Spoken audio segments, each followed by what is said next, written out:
अगर आपके भी बाल गिर रहे हैं, अगर आपकी भी स्किन ख़राब हो रही है, चेहरे पे छाइयाँ आ रही हैं, जिस्म थका-थका रह रहा है, आपको याददाश्त के मसले होना शुरू हो चुके हुए हैं और उसके साथ ही आप में एक लेथार्जी, एक वीकनेस, एक फटीग की कैफ़ियत है, तो उसके लिए आप अगर पूछें कि आपको कोई एक विटामिन बताया जाए तो वो कौन-सा विटामिन होगा? तो आज की वीडियो में हम उसी के मुतालिक जो है वो बात करने लगे हैं। तो अस्सलाम वालेकुम, मेरा नाम है डॉक्टर सबा और एक दफ़ा फिर हम आपके साथ हैं। विटामिन डी पे मैंने पहले भी वीडियोस बनाई हुई हैं, लेकिन फिर भी इतने लोगों के मैसेजेस आए हुए थे कि इस पे हमें दोबारा थोड़ा-सा बता दें, तो मैंने कहा चले मैं इस पे वीडियो बना देती हूँ।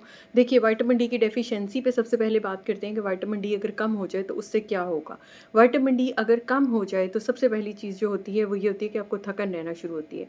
आप में हर वक़्त एक नकाहत रहना शुरू हो जाती है, आपका किसी काम करने को दिल नहीं चाहता, आप में मूड स्विंग्स आना शुरू हो जाते हैं, आप डिप्रेशन में जाना शुरू हो जाते हैं। उसके साथ जो फिज़िकल इफ़ेक्ट्स बाकी आते हैं उसमें ये होती है कि आपकी स्किन ख़राब होती है। उसके साथ आपके बालों का टेक्सचर ख़राब होता है, बाल अगर पतले होना शुरू हो जाते हैं, बालों की थिनिंग स्टार्ट हो जाती है, बाल गिरना शुरू हो जाते हैं। नाखूनों पे असर आता है, हड्डियों में एक कमज़ोरी जिसे कहते हैं आप हाथ लगाएँ तो कहीं न कहीं से आपको दुखन की कैफ़ियत स्टार्ट हो जाती है। तो ये सब चीज़ें इसके साथ आना शुरू हो जाती हैं। आपके पीरियड्स बाज़ औक़ात जो हैं वो इर्रेगुलर इसके साथ जो है वो हो जाते हैं। तो करना क्या है? सबसे बड़ी चीज़ ये है कि देखिए, सबसे पहली चीज़ जो हमेशा मैं एम्फ़साइज़ करती हूँ, वो करती हूँ कि आपकी फूड इनटेक पे, कि अपना खाना जो है ना, उसको हमेशा ऑप्टिमाइज़ रखिए और विटामिन डी कंटेनिंग फूड्स लीजिए। अब जितनी भी प्रोसेस्ड फूड्स आती हैं मतलब अनफॉर्च्यूनेटली उनमें विटामिन डी नहीं होता। लिखा हुआ तो होता है, लेकिन ये कि वो फ़ोर्टिफ़ाइड है और ये सारा कुछ है, लेकिन उनमें विटामिन डी का कोई एलिमेंट इस तरह नहीं होता।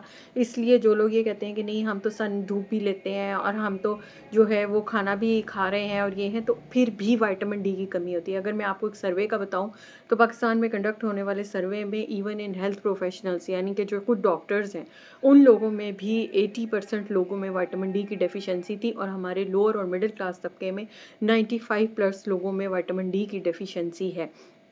पहला सोर्स जो पहले ये होता था कि आप सूरज से लें। सूरज आपके अंदर एक मैकेनिज़्म सनरेज़ एक्टिवेट करती हैं जो विटामिन डी की इनएक्टिव फॉर्म को एक्टिव कर देता है। लेकिन अगर आपके पास विटामिन डी है ही नहीं तो उसमें सनरेज़ भी काम नहीं करती हैं। विटामिन डी के फूड सोर्सेज़ क्या-क्या हैं? विटामिन डी के फूड सोर्सेज़ की अगर मैं बात करूँ तो देखिए, सबसे पहले दूध, देसी अंडे, उसके साथ मीट की तमाम वैराइटीज़ जो हैं वो इसमें शामिल हैं। आप किसी हद तक जो है कुछ दालों में जो है वो विटामिन डी आपको मिल सकता है, दही में मिल सकता है, पनीर में मिल सकता है, टोफू में मिल सकता है। ये वो चीज़ें हैं कि जिनसे आपका विटामिन डी का इंटेक जो है वो बेहतर होगा। ऑलिव ऑयल है, कैनोला ऑयल है, ये वाले ऑयल्स अगर खालिस हालत में हैं, तो इनमें आपको विटामिन डी किसी हद तक जो है वो मिल जाएगा। लेकिन अब लोग ये पूछते हैं कि अगर हम हेल्दी खा भी रहे हैं और उसके बावजूद हमें विटामिन डी का सप्लीमेंट चाहिए, बिल्कुल चाहिए। इसलिए क्योंकि ये उतनी मिकदार नहीं है जितनी आपकी डेली रिक्वायरमेंट के लिए ज़रूरी है। तो उसके लिए आपने क्या करना है, आपने कम से कम भी 5000 यूनिट पर डे की प्रिपरेशन जो है वो आपने लेनी है। और उसके साथ यानी आपने 5000 भी 8 5 से 8000 कम से कम आपको पर डे पे चाहिए होता है। लेकिन अगर कम से कम भी रिक्वायरमेंट की बात करूँ तो वो 5000 है। इसके अलावा जो लोग 2 लाख यूनिट वाला लेते हैं वो वन्स अ मंथ लेंगे, फॉर 6 मंथ्स लेंगे और उसके बाद एवरी 2 मंथ लेंगे for the whole of their life.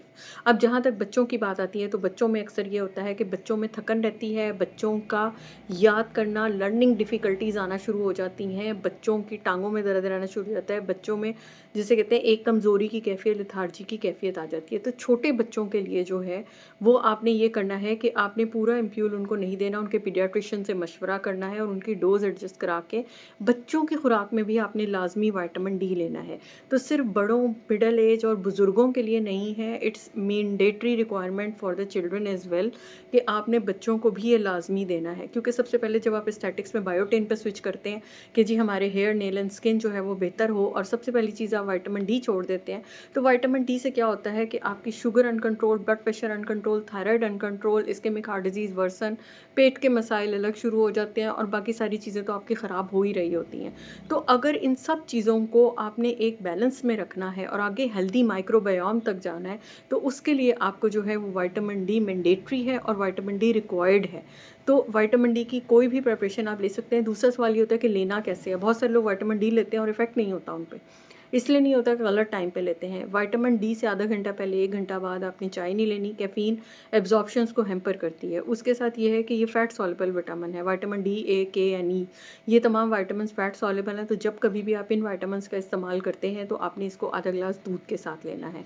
तो ये था हमारा विटामिन डी का रिव्यू, और इसके साथ सबसे पहला हेल्दी स्टेप ये है कि अगर सन रेज़ मयस्सर हैं, तो धूप में ज़रूर वॉक कीजिए, एक्सरसाइज़ कीजिए, ताकि आपका विटामिन डी सिंथेसिस एक्टिवेट हो। तो अपना बहुत ख़्याल रखिएगा। अल्लाह हाफ़िज़।